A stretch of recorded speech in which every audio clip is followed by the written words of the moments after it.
eu l'occasion d'intervenir sur cette tribune même il y a 15 jours pour présenter justement cette même étude à la mairie de Paris à l'occasion de la séance mi-mandat de la mairie de Paris. Et j'ai eu l'occasion d'y dire qu'aujourd'hui, les Français et les Parisiens aussi rejettent la ville des excès. Celle du bruit, celle de la cherté, celle des pollutions, celle des congestions, et qui est très largement incarnée par la voiture. Et l'histoire récente de Paris et la voiture montre que même avec une politique tenace face à la baisse de la part de la voiture, on se heurte aujourd'hui à des résistances qui sont extrêmement conséquentes. Donc le chemin est difficile vers ce scénario extrême d'une ville sans voiture, et pourtant ce scénario extrême, il faut l'envisager face à des situations extrêmes. Dans l'actualité toute récente de cette semaine, je retiens deux nouvelles.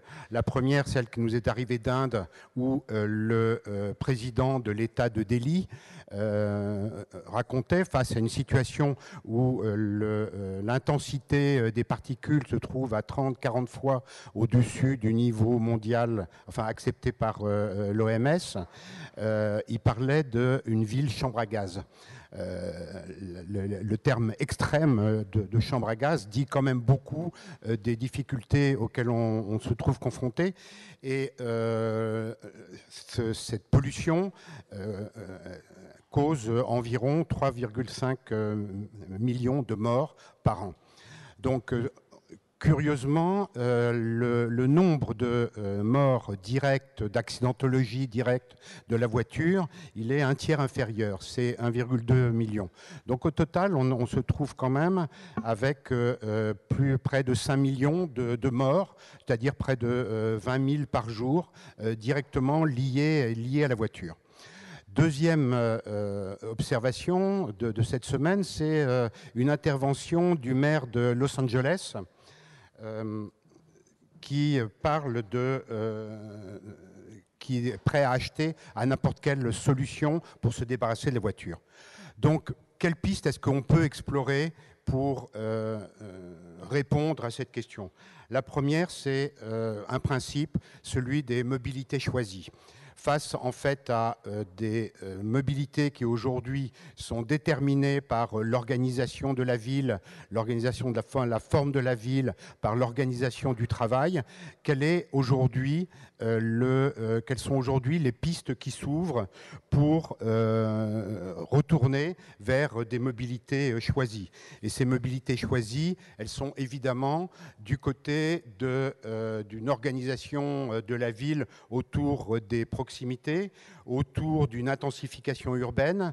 On est aussi sur la question du quotidien à distance, c'est-à-dire le développement du télétravail et de la mise à disposition des technologies qui permettent d'éviter des déplacements.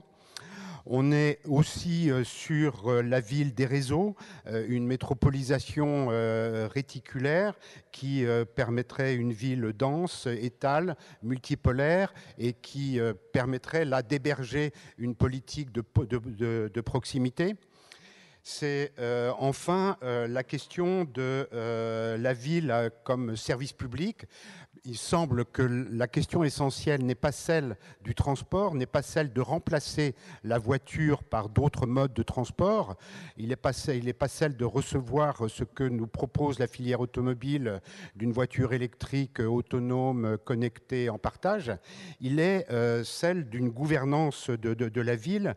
Ce qui adviendra dans la mobilité d'ici 50 ans sera plus déterminé par la gouvernance de la ville que par ses avancées technologiques, selon qu'elle se situera dans une action publique maîtrisée ou de la vision des géants du numérique, déterminera très largement l'organisation des mobilités. On le voit aujourd'hui, la part prise par les acteurs du numérique dans l'intensification d'une mobilité est extrêmement conséquente. Donc on est face plus à un problème culturel que face à des enjeux technologiques et à des et se pencher également sur la question de la forme de la ville, très déterminante. Je terminerai simplement sur un point. Savez-vous qu'il y a en fait une catégorie de déplacement plus importante que celle de la voiture?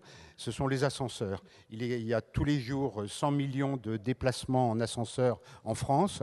Ça pose une autre question face aux motorisations, qui est celle de la verticalisation de la ville. Autre sujet sur lequel on peut réfléchir.